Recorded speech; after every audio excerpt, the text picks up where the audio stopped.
Your credit card is not a friend. It's designed to keep you broke. Rich people know the number one hidden rule. They never tell you about minimum payments. If you only pay the minimum, you could be paying for that one purchase for decades. Let's break it down.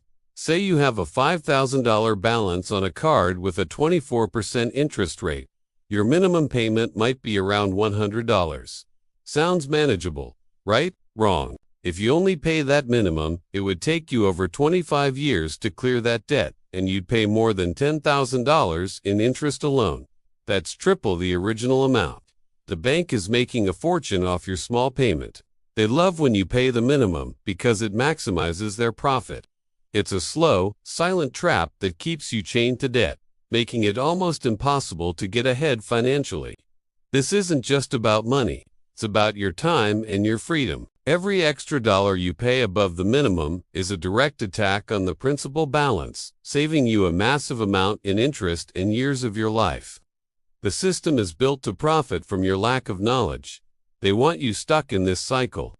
The second rule is even worse. It's about how they calculate interest, and it's a game changer. But before we get into that, let me explain why this matters so much. When you're stuck in a debt loop, you can't save for a down payment on a house. You can't invest for your retirement, and you're always one emergency away from a financial crisis. It's a state of constant stress. The freedom that comes from being debt-free isn't just financial, it's mental. It's the ability to make choices based on what you want, not what you owe. So, let's talk about the second hidden rule, the interest calculation method. Most people assume interest is calculated on their balance at the end of the month. That's not always true. Many cards use something called the average daily balance method. This means they're calculating interest on your balance every single day. So, if you make a big purchase at the beginning of your billing cycle, you're paying interest on it for the entire month, even if you make a payment halfway through. It's a subtle but powerful way to squeeze more money out of you. Let's say you start the month with a zero balance, then spend $2,000 on day 1. Even if you pay off $1,000 on day 15, your average daily balance for the month is still high, and so is your interest charge. It punishes you for using your card early in the cycle. The only way to truly beat this is to pay your balance in full before the due date every single month. This way, you benefit from the grace period, and they can't charge you a single penny in interest. Now, let's move on to the third hidden rule, and this one is about the psychology of credit. Credit card companies are masters of behavioral psychology. They offer you rewards, cash back, and points. Why? It's not out of the goodness of their hearts. It's to encourage you to spend more. Studies have shown that people spend significantly more when they pay with a credit card compared to cash. The act of handing over physical money feels more real, more painful. Swiping a plastic card feels abstract, almost like you're not spending real money. Those reward points are a trick. You might get 1% cash back, but if using the card makes you spend 20% more than you would have with cash, who's really winning? You're not. You're spending more to get a tiny reward, all while risking falling into debt and paying that 24% interest. The rich understand this. They use credit cards as a tool, not a crutch. They use them for convenience and to rack up points on purchases they were going to make anyway, and then they pay the balance in full immediately. They never carry a balance. They treat their credit card like a debit card.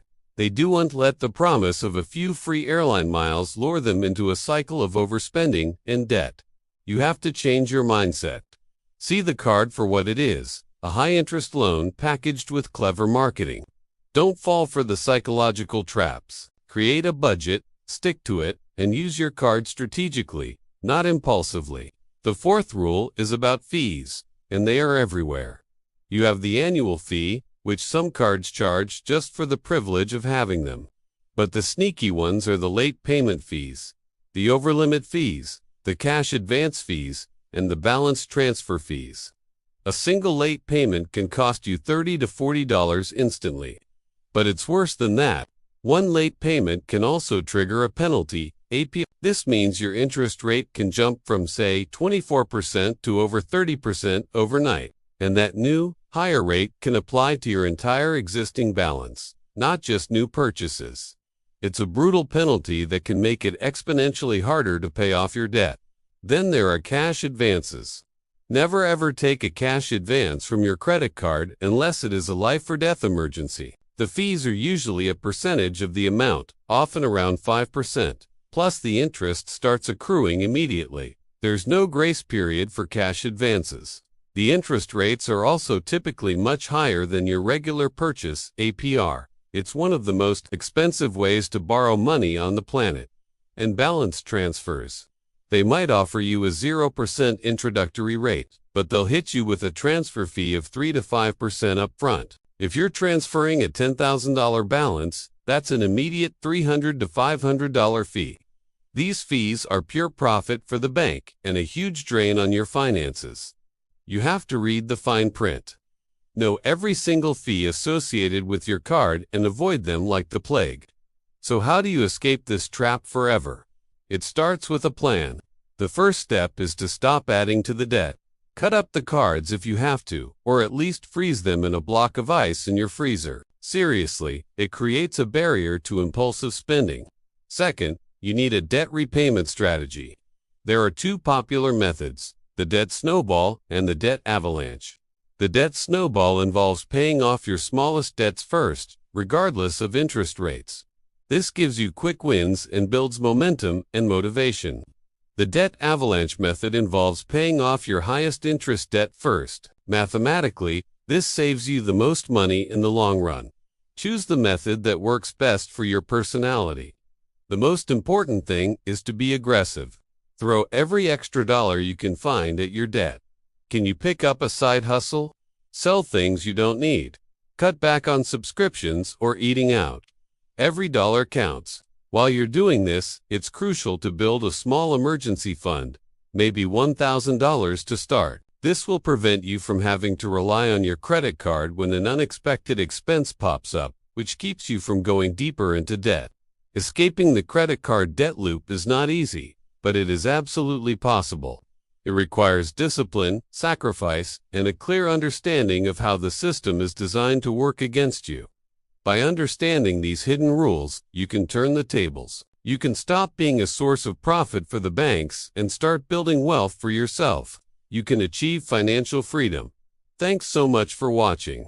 If you found this helpful, please hit that like button and subscribe to the channel for more content on how to master your money and escape the financial traps that hold so many people back. We're all in this together, and with the right knowledge, you can win the game. See you in the next video.